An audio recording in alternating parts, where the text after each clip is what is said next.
Hello students, आज हम अपने वीडियो में बात करेंगे समाजीकरण के सिद्धांत की। हमने अपने प्रीवियस वीडियो के अंदर समाजीकरण क्या होता है और इसकी क्या विशेषताएं हैं, इनके आधारों के बारे में हमने बात करी थी। आज हम बात करेंगे कि समाजीकरण के सिद्धांत जो है वो कौन कौन से हैं। देखिए बच्चे, विभिन्न विद्वानों ने जो है अपने सिद्धांत में ये दर्शाने का प्रयास किया है कि व्यक्ति का समाजीकरण किस प्रकार से होता है। समाजीकरण से मतलब क्या है कि समाजीकरण एक सीखने की अवस्था होती है, और मैंने अब इसके पिछले वीडियो में बताया है कि सीखने की कोई उम्र नहीं होती है, कोई अवस्था नहीं होती है। व्यक्ति जो है वो अपने जन्म से मृत्यु तक जो है कुछ ना कुछ सीखता है। मनोवैज्ञानिक रूप से और समाजशास्त्रियों ने जो है समाजशास्त्र के सिद्धांत बताए हैं, तो उन्हीं के ऊपर हम बात करेंगे।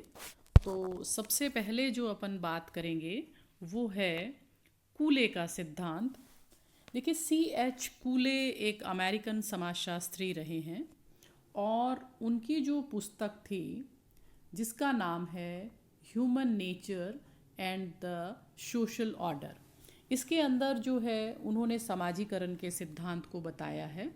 और उनका जो समाजीकरण का सिद्धांत है उसको हम लुकिंग ग्लास थ्योरी के नाम से जानते हैं, या आत्मदर्पण के सिद्धांत के रूप में हम उस पर बात करते हैं। अब आत्मदर्पण का सिद्धांत क्या होता है, जैसा कि हम इसके नाम से समझ सकते हैं। आत्मदर्पण मतलब अपने आप को जब हम परीक्षण करते हैं, अपने आप का जब हम अध्ययन करते हैं, वो हमारा आत्मदर्पण होता है। और कूले के इस सिद्धांत का मतलब है कि समाज के संपर्क में आने से जब व्यक्ति के स्व का विकास होता है या व्यक्ति के आत्म का विकास होता है, तो वह जो है व्यक्ति के लिए एक दर्पण का कार्य करता है। वह उसमें अपनी छवि देखता है, और समाज जो है उसके बारे में क्या सोचता है और क्या कहता है उसी के बारे में हम धारणा बना देते हैं। जैसे मान लीजिए कोई बच्चा है और उसको बार बार ये कहा जाए कि तुम बहुत होशियार हो, तुम पढ़ सकते हो, तुम ऐसा कर सकते हो, तो वो उस बच्चे के अंदर क्या है, कॉन्फिडेंस बिल्ट होता है। और ऐसे ही मान लीजिए हम किसी को कहें कि तुम तो निरे बुद्धू हो, तुम्हें कुछ नहीं आता है, तुम ऐसा कुछ भी नहीं कर सकते हो, तो ऐसे में क्या है, उसका जो कॉन्फिडेंस है वो धीरे धीरे लूज होता जाता है, और वो भविष्य में किसी कार्य को करने के लिए अपने आप को सक्षम नहीं मानता है। यदि वो करना भी चाहता है तो उसको यूँ लगता है नहीं, मैं ऐसा नहीं हूँ। तो क्या है कि जिस प्रकार से हम आईना देखते हैं, अपन एक शीशा देखते हैं या दर्पण देखते हैं, और हम ये देखते हैं कि ये ड्रेस जो है हम पे कैसे अच्छी लग रही है, या बाल हमारे ठीक से हैं, या हमारा मेकअप कैसा लग रहा है, या कपड़े हमारे कैसे लग रहे हैं, तो व्यक्ति आईने में अपने आप का आकलन करता है। सेम वही बात जो है, समाज जो है वो व्यक्ति का आईना है, और वही जो है व्यक्ति के समाजीकरण में सहायक होता है, या व्यक्ति के स्व का विकास होता है। तो कूले का जो आत्मदर्पण का सिद्धांत है वो यही कहता है। नेक्स्ट इसके अंदर हम बात करते हैं कि मीड का जो एक थ्योरी है, मीड ने जो अपनी थ्योरी है वो माइंड, सेल्फ और सोसाइटी, उनकी एक बुक है, उसके अंदर उन्होंने इस थ्योरी को बताया है। और उन्होंने ये कहा है कि व्यक्ति जो है वो स्वयं समाज का निर्माता होता है, और उसके दिमाग में जो है अपना स्व होता है। स्व से मतलब क्या होता है, हमारा आत्म, ठीक है। स्व जो है एक मौलिक रूप से एक सामाजिक संरचना होती है, और ये जो है सामाजिक अनुभवों के कारण ही पैदा होती है। अब स्व का जो जन्म होता है वो व्यक्ति समाज में अनुभव करता है। मीड ये भी कहते हैं कि व्यक्ति में आत्मचेतना का विकास किस प्रकार से होता है, इसको स्पष्ट करने के लिए मीड ने मैं और मुझे की अवधारणा दी है। मैं मतलब आई और मुझे मतलब मी। इसीलिए इस सिद्धांत में उन्होंने मैं और मुझे का सिद्धांत भी हम इसको कह सकते हैं। अब इसमें मैं क्या है, मैं का अर्थ होता है व्यक्ति का दूसरों के प्रति किया जाने वाला व्यवहार और मुझे का क्या अर्थ होता है?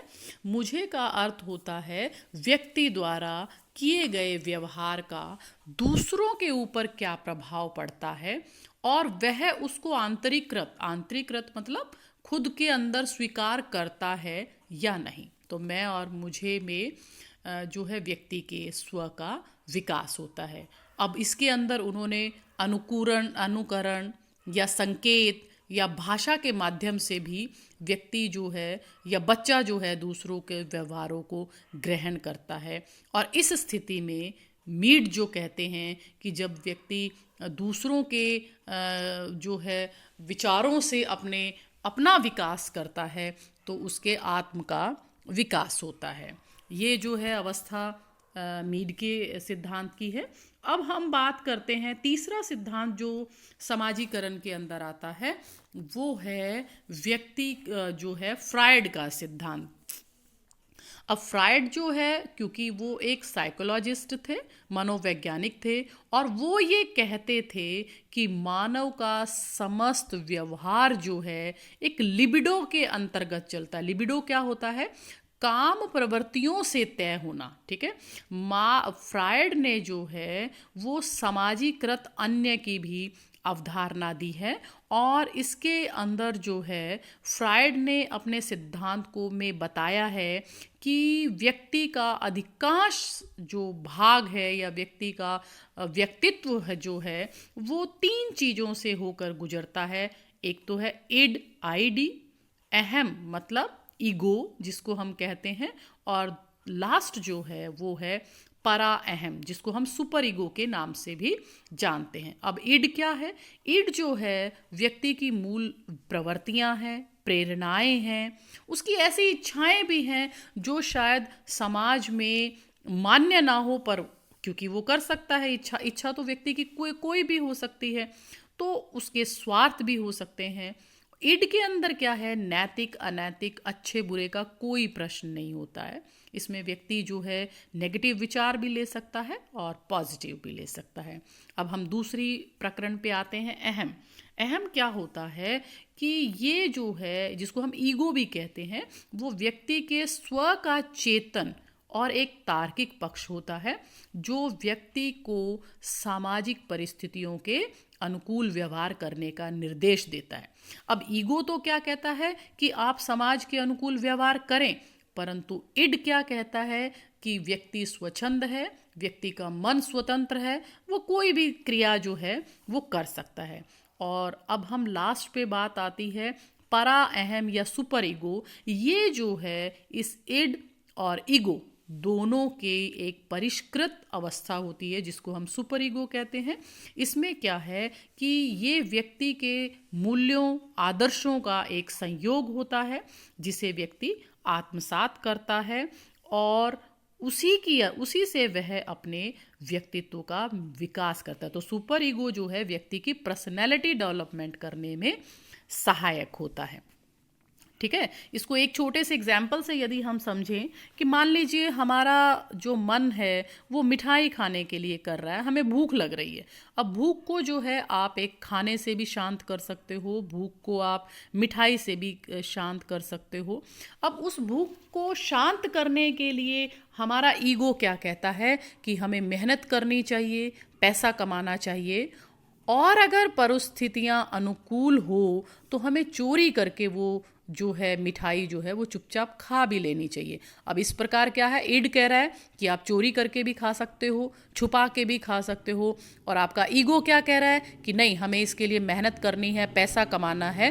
तो वो दोनों चीज़ों की एक, किंतु जो सुपर ईगो है, जो परा अहम है, वो क्या कहेगा आपको? वो हमेशा एक अच्छी बात कहेगा कि चोरी करना पाप है, अनैतिक है, सामाजिक मूल्यों के विपरीत है, तो ऐसा हमें नहीं करना चाहिए। इस प्रकार जो है परा अहम विवेक और सामाजिक मूल्यों को प्रकट करता है, और यही जो है वो समाजीकरण का मुख्य आधार है।